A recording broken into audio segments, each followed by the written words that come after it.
Welcome, friends, to this edition of Take 5, our midweek reflection in Scriptures. Our last one for 2020, as 2021 is just around the corner here.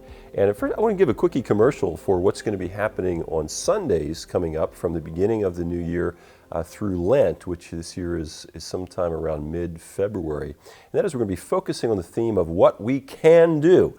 In this season dominated by this COVID pandemic and all this stuff that we can't do, what can we do? Particularly, what kinds of habits and practices and activities can we be engaging in that can really help us to grow as followers of Christ and to help others become followers of His as well. It strikes me that really throughout history and around the world today, there are many who are passionately following Jesus, living under conditions far more restrictive than what we're experiencing. And so friends, whether or not we can, get together and do things like shake hands and hug and sing and eat meals together, we can and we must be growing as followers of Christ and be helping others do that too. So that's what's coming up. But for today, I want to really focus and hit a theme in Scripture that has been where I've been directed in my own personal Scripture reading these past few days, and that is on the theme of Jesus' second advent, Jesus' return. Yesterday, the devotional guide that I used directed me toward Acts chapter 1. Today it was some lines in Titus chapter 2. And when it comes to the theme of Jesus' return, it strikes me that we have a couple of poles here. There are a lot of folks who they don't want to think about it at all, and there are others who think about it a whole lot, and maybe in some unhealthy ways. I think for a number of people, the notion of Christ's return is kind of embarrassing to them because it seems, it seems maybe just unbelievable or unreal.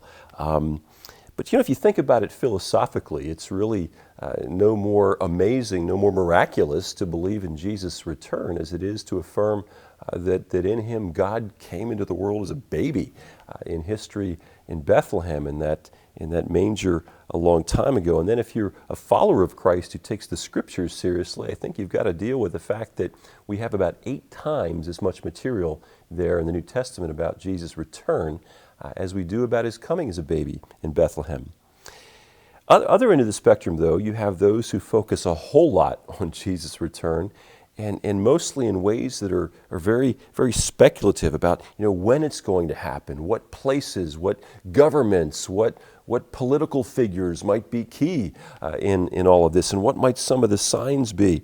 But almost always in the New Testament references to Christ's return, there's a very practical emphasis, an emphasis on what are we to do now in light of the fact that Christ will return. And some of the most important teaching about this comes from Jesus Himself in Matthew chapters 24 and 25.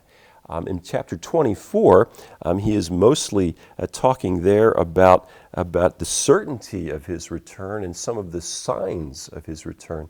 But even there in the talk about the signs, I don't believe His point is so much that we try to figure out exactly what these are and what they're going to look like, so much as Jesus' assurance that when He does return, it's going to be clear, it's going to be obvious. We're not going to miss it. We won't have to read about it in some rogue website or something. And then in chapter 25, Jesus tells 3 different parables, each of which has a point about what we're to be doing while we wait for Him to return. And I would encourage you to really spend some time on your own reading and reflecting on those, but I'll give you just a quick rundown on the main points. First, you have the parable, the story of the wise and the foolish maidens.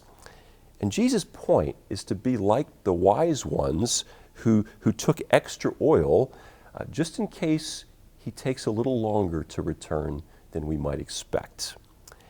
And I don't believe his point there. It's not a call for us to hide out in our basement with our 3-year supply of food and all our weapons to fight off the zombies and the neighbors who weren't as prudent as we are to store up all our stuff.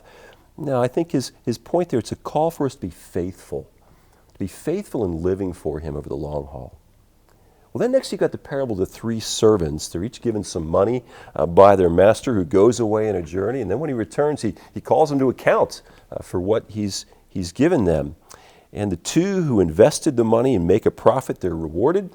The one who did nothing with it is punished. And Jesus' point, in light of the fact that he, as Lord and Master, is going to someday return and call us to account for what we've done with what we've been given, let's be fruitful.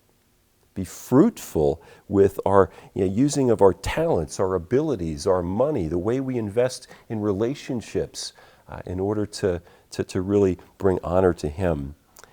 Then lastly, there's that parable of the sheep and the goats, who will be separated for reward or for punishment. The text says, when the Son comes in His glory.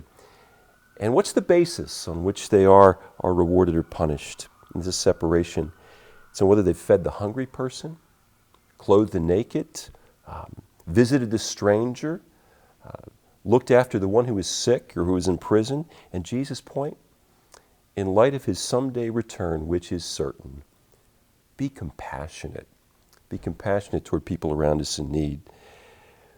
Now, circling back to where we started with the emphasis we're going to be having on what we can do, while we wait for COVID to end.